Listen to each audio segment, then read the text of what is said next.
This netting here has been one of the worst things to deal with. Almost as bad as those roots. I've got to drill a hole here, and it's not going to drill through this mesh. So I got to cut this all out so I can put another hole here.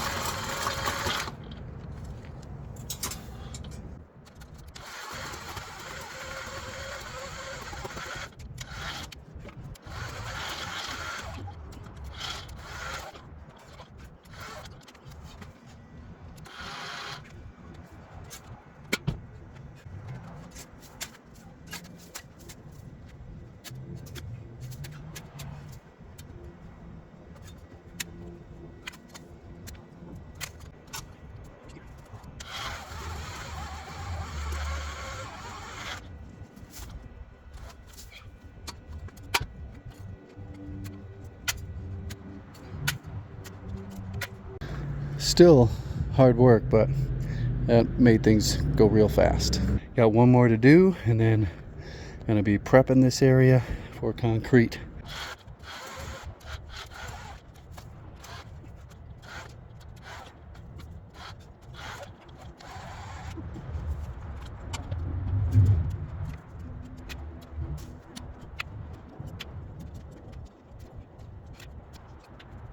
Hey guys, just wanted to jump in real quick and tell you a little bit about the tool that you just saw me use. This is an 8-inch battery powered auger. It's made by Wild Badger Power. I've been testing out their yard tools lately.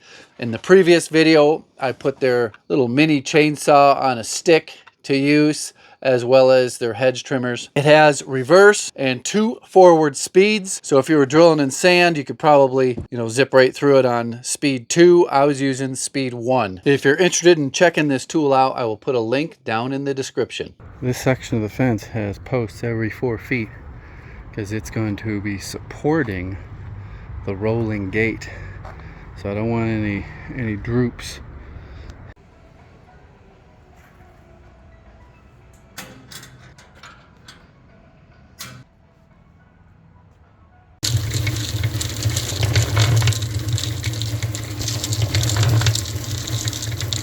This is a quick in-prog video. It's a little bit chaotic, but we're mixing good, pouring good, just going a little bit at a time. Don't overload the mixer. Learn that lesson, because when you dump it, you could spill it.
I'm gonna give a little update about halfway through. Everything's going fine. This section of the gate isn't even gonna roll on this. The part where the wheel is gonna be is right over there. So this part here will be supported by a wheel, and this part here is just keeping the weeds down and kind of making it look a little bit better.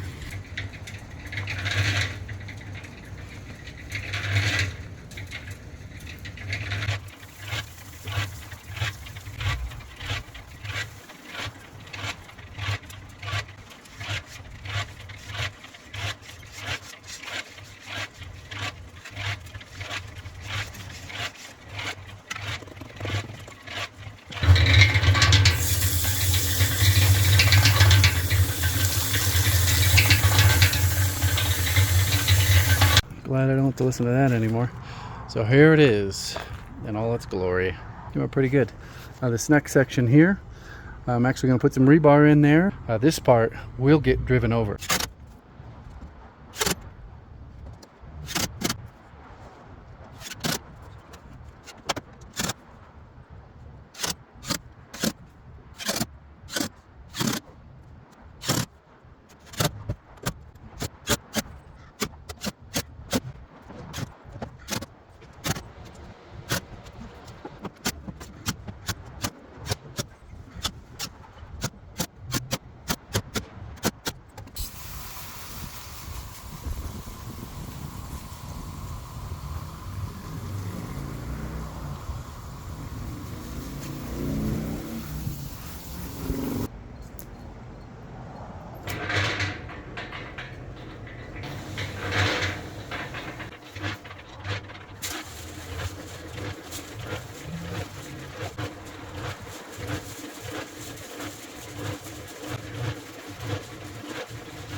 That's about as close as I can get the mixer to this end and still have, I don't know, some sort of mixing ability. It's gonna get interesting.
I want to point this out before it gets covered up.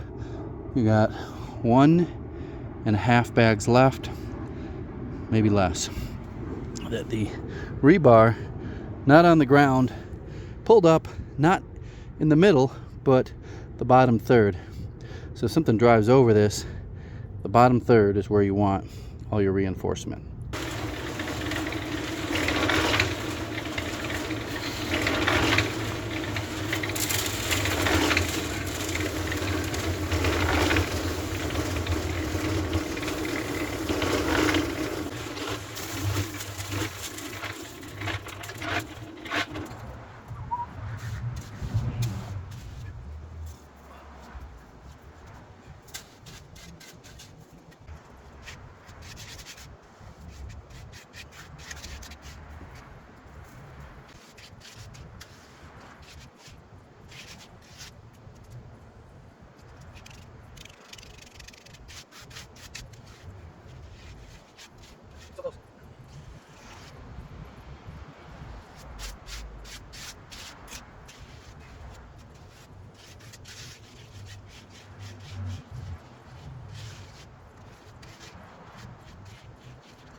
I'm just going around getting the corners.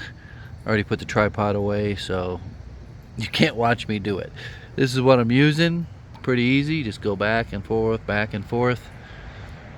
Hey guys, thought I'd answer a few quick questions about doing small concrete jobs by yourself. First question that came up is, why did I not order a concrete truck and do it so much faster? I wanted a lot of extra time. When you are mixing concrete right there on site, you have a lot more time to work the concrete. Once water touches the concrete at the batch facility, the clock is ticking. It's got to drive to your house, and you've got to get it all out and screed it out and finished in a certain amount of time. On a 50-degree day, you might have 90 minutes, but on a 90-degree day, you may only have 30 minutes from once they start mixing it at the batch plant. I broke this up into 2 pours, and each one was less than a half a yard of concrete. You really have a ton of time when you're mixing it right then and there, and you don't need to rush. There are minimums that a concrete truck will deliver